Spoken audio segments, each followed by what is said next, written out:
Underground golden house restoration. Mangal नाम का एक गरीब आदमी अपनी बीवी बच्चों के साथ खुशी से रहता था। वो मेहनत करके अपने परिवार का पालन पोषण कर रहा था।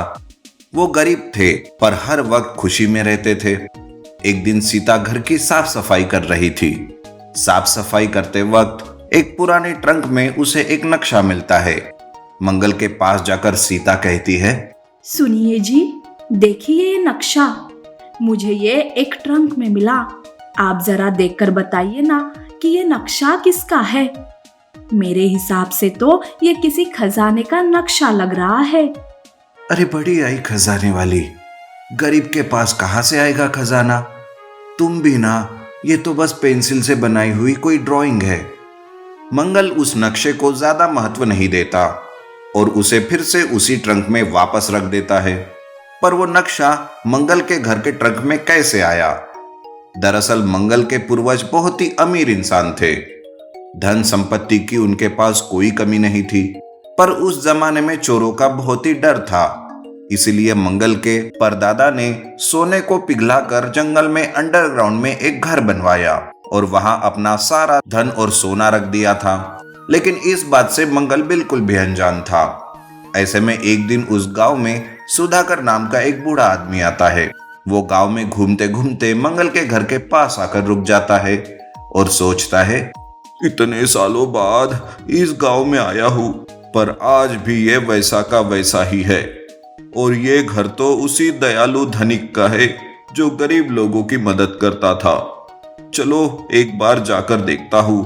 ये सोचकर सुधाकर घर के अंदर जाता है। वो घर को अच्छे से देखता रहता है। तभी मंगल बाहर निकलता है और कहता है, क्या बात है बाबा, आपको कुछ चाहिए क्या? पर बाबा, ये गरीब आपको एक रोटी के सिवा और कुछ नहीं दे सकता। क्या कहा तुमने? तुम और गरीब? अरे तुम्हारे पूर्वज गांव के बहुत ही धनिक और दयालु इंसान थे बेटा, और तुम खुद को गरीब कह रहे हो? ऐसा नहीं हो सकता। सुधाकर की बात सुनकर मंगल सोच में गिर जाता है। ट्रंक से वो नक्शा निकालकर उसे अच्छे से देखने लगता है।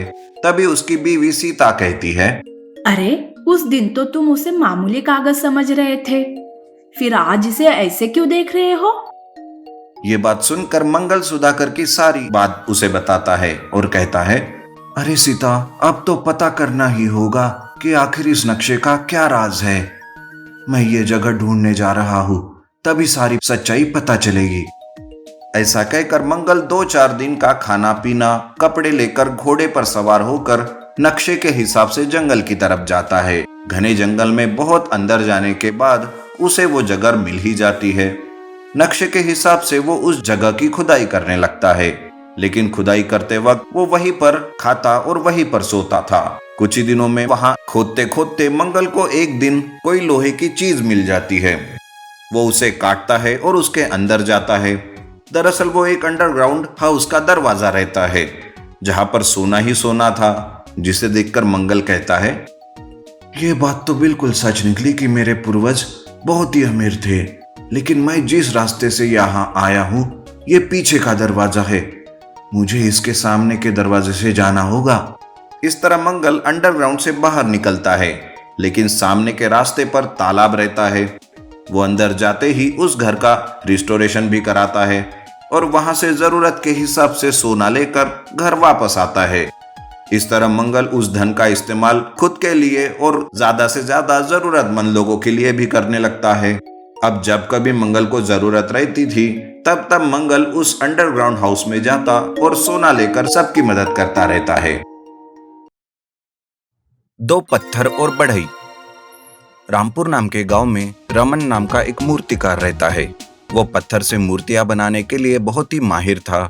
एक बार उस गांव के लोग रमन के पास आते हैं और उससे कहते हैं, मूर्तिकार जी, हमारे गांव में भगवान शंकर का मंदिर बनके तैयार है। हमें उस मंदिर के लिए एक पत्थर की मूर्ति चाहिए। क्या आप हमारे लिए भगवान शंकर की मूर्ति बनाएंगे? हाँ हाँ बिल्कुल, और ऐसे नेक काम के लिए मैं भला कैसे मना कर सकता हूँ। मैं आज ही जंगल जाकर कोई अच्छा सा पत्थर ढूंढता हूँ और भगवान शंकर की मनमोहक मूर्ति बनाने का काम शुरू करता हूँ। रमन की ये बात सुनकर गांव वाले वहां से चले जाते हैं और रमन मूर्ति तराशने के औजार का बक्सा लेकर जंगल में पत्थर ढूंढने जाता है।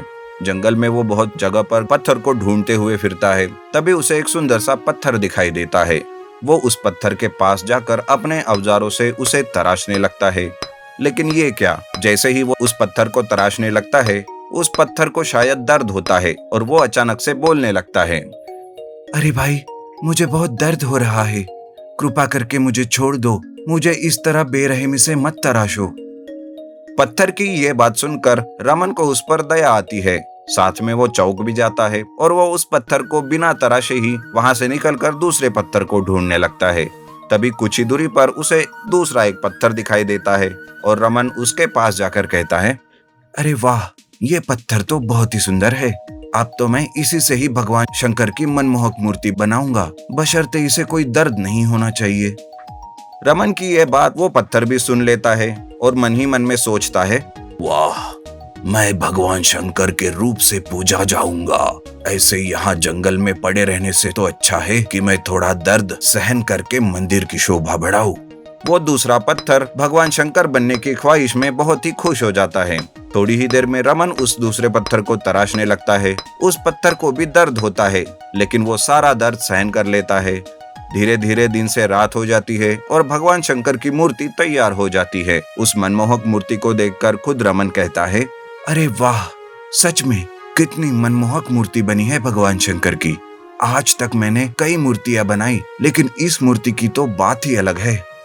इस तरह से रमन मूर्ति की बहुत तारीफ करता है और गांव जाकर गांव वालों को मूर्ति बनने की बात बताता है। गांव वाले जंगल जाकर उस मूर्ति को मंदिर लाते हैं। मूर्ति को गांव वाले माला और फूलों से सजाते हैं। उसकी अच्छे से पूजा अर्चना करते हैं।